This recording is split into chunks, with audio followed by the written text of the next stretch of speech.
अस्सलाम वालेकुम स्टूडेंट्स, आज हम करेंगे यूनिट नंबर 8 एक्सरसाइज नंबर 1 का क्वेश्चन नंबर 10। हम देखते हैं कि 10th क्वेश्चन में क्या कह रहे हैं। देखें, कह रहे हैं Nadia has a rectangular frame. Nadia के पास रेक्टेंगुलर फ्रेम है। The frame is 12 centimetres long.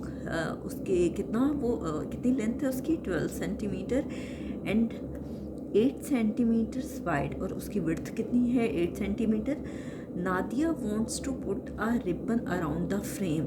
Nadia चाहती है कि उस फ्रेम के इर्द गिर्द जो है वो रिबन लग जाए। Find the required length of the ribbon. Ribbon की रिक्वायर्ड लेंथ बतानी है। What will be the total cost of the ribbon if 1 metre of it cost ₹5। Total cost ribbon की कितनी होगी अगर 1 मीटर जो है उसकी कॉस्ट ₹5 हो। तो हम स्टार्ट करते हैं। सबसे पहले क्या है कि लेंथ ऑफ रेक्टेंगुलर फ्रेम कितनी दी हुई है।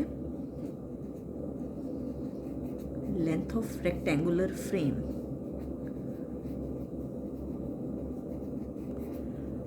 रेक्टेंगुलर फ्रेम की लेंथ दी हुई है आपको 12 सेंटीमीटर, और विड्थ दी हुई है 8 centimetre. Width of rectangular frame, width दी हुई है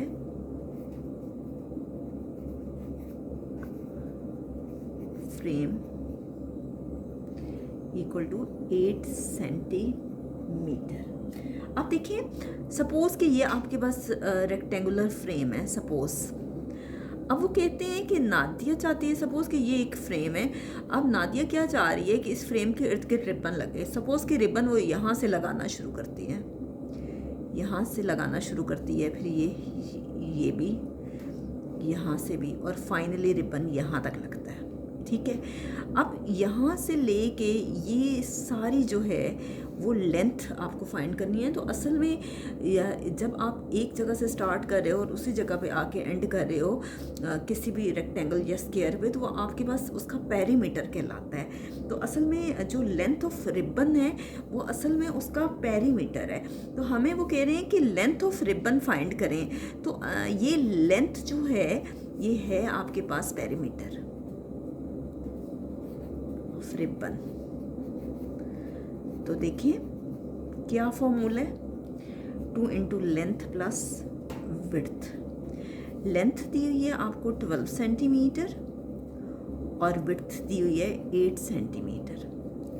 12 में 8 ऐड करें तो कितना होता है? 20 सेंटीमीटर। ये ना हो रफ वर्क में आप ऐड कर रहे हो, यहाँ 1 के नीचे 8 लिखते हैं, ये काम हरगिज़ नहीं करना। ठीक है, हमेशा राइट साइड से स्टार्ट करते हैं। 8 + 2 10, 1 + 1 2, ये 20 आ गया।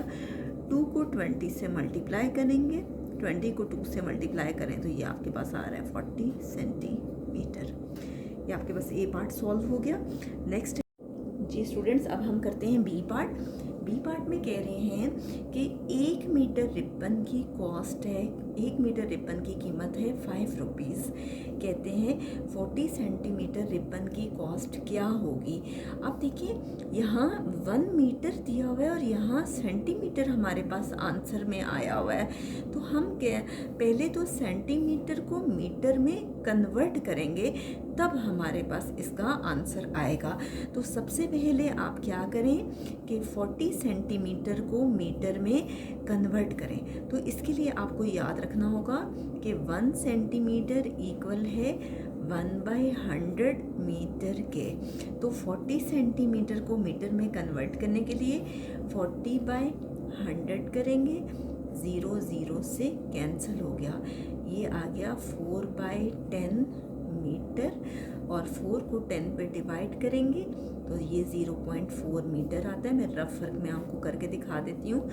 4 10 डेसिमल आएगा 0, 10 4 ज़र 40। ठीक है, तो ये आपके पास 0.4 आ गया। अब देखिए, अब हमें बताना है कि कॉस्ट ऑफ 40 सेंटीमीटर की जगह हम लिखेंगे 0.4 मीटर रिबन, क्योंकि 1 मीटर रिबन की अगर कॉस्ट ₹5 है तो 0.4 मीटर की क्या होगी? 0.4 मल्टीप्लाई बाय 5, 0.4 को 5 से मल्टीप्लाई करेंगे तो टोटल कॉस्ट हमने बतानी थी। 0.4 को मल्टीप्लाई करेंगे 5 से, 5 4 सर 20, 2 कैरी गया, 5 0 सर 0, ये 2 आ गया, 2.0 यानी 0.4 मीटर जो है ₹2 उसकी प्राइस है। ठीक है, अब ऐसा है कि बुक पे जो आंसर दिया हुआ है उन्होंने डायरेक्टली 40 को 5 से मल्टीप्लाई किया है। हम डायरेक्टली मल्टीप्लाई नहीं कर सकते क्योंकि ये मीटर में दिया हुआ है और ये हमारे पास आंसर सेंटीमीटर में आया है। पहले हम सेंटीमीटर को मीटर में कन्वर्ट करेंगे तो हमारे पास इसका आंसर आएगा। ठीक है, तो नेक्स्ट हम करते हैं क्वेश्चन नंबर 11। अब देखते हैं 11th क्वेश्चन में क्या कह रहे हैं। 11th क्वेश्चन है a building is 128 metre long and 96.5 metre wide. एक बिल्डिंग है, उसकी लेंथ 128 मीटर दी हुई है और उसकी विड्थ 96.5 मीटर है। और अभी हमें यहाँ बता नहीं रही ये रेक्टेंगुलर है, लेकिन हमें देखने से ही पता चल गया है कि ये बिल्डिंग जो है वो रेक्टेंगुलर शेप में है क्योंकि लेंथ और विड्थ डिफरेंट है। फाइंड इट्स पेरीमीटर, आपको पेरीमीटर फाइंड करना है। Same formula 2 × length plus width. ठीक है, पहले हम ए पार्ट करते हैं, इसके बाद मैं बी पार्ट आपको एक्सप्लेन करती हूँ। तो देखिए आपको दिया हुआ है क्वेश्चन नंबर है 11th का ए पार्ट। इसका सॉल्यूशन करेंगे हम। क्या है, लेंथ ऑफ रेक्टेंगुलर बिल्डिंग। कुछ बच्चे सिर्फ लेंथ लिखते हैं तो वो भी गलत नहीं है। और कितना दिया हुआ है, 128 metre. Width of rectangular building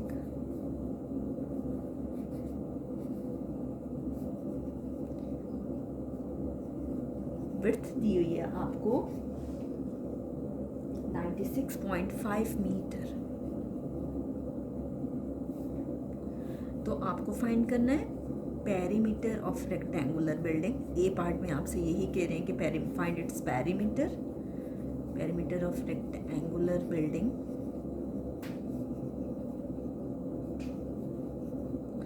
formula क्या है आपके पास, 2 × लेंथ प्लस विड्थ। लेंथ आपको दी हुई है 128 मीटर प्लस विड्थ आपको दी हुई है 96.5, सॉरी यहाँ मिसिंग था, 96.5 मीटर। अब मैं आपको रफ वर्क में पहले ऐड करके दिखाती हूँ। देखें यहीं पे मैं ऐड कर रही हूँ 128 प्लस 96.5। अब ये ना हो, यहाँ पे कोई डेसिमल है ही नहीं, आपको डेसिमल लगा के यहाँ साथ में 0 लगाना है। तो डेसिमल के नीचे डेसिमल आएगा, 96.5 है, यहाँ 5 आ जाएगा, 6 9 एंड 0।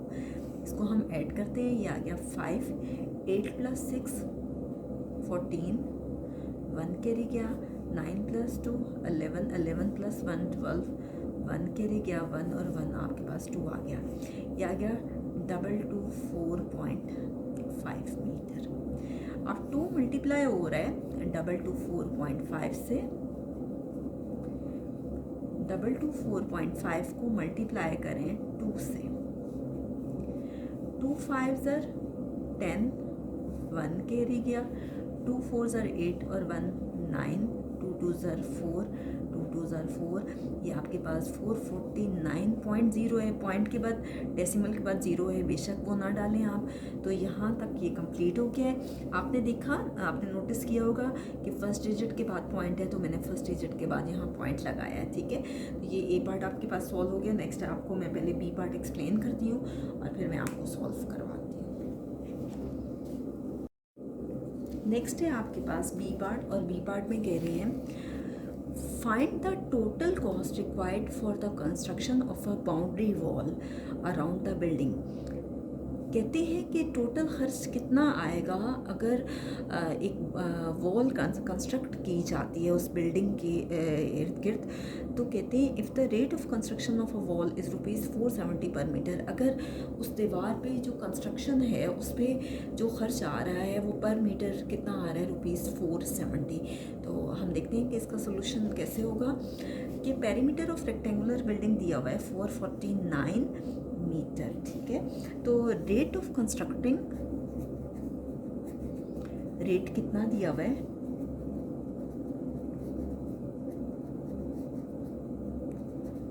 वॉल पर मीटर दिया हुआ है ₹470। आगे हमें फाइंड करना है रेट ऑफ कंस्ट्रक्टिंग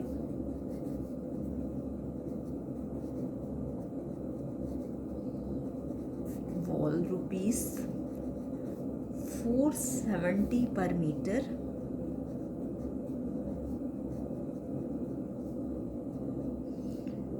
₹449 पर मीटर हमें फाइंड करना है। 449 को हम मल्टीप्लाई करेंगे 470 से, ठीक है।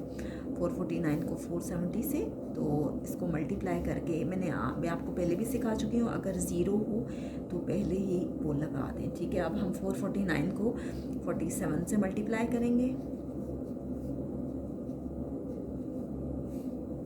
9 7 63, 6 कैरी गया, 7 4 28, 28 में 6 ऐड करें तो 34, 4 आ गया, 3 कैरी गया, 7 4 28, 28 में 3 ऐड करें तो ये आ गया 31।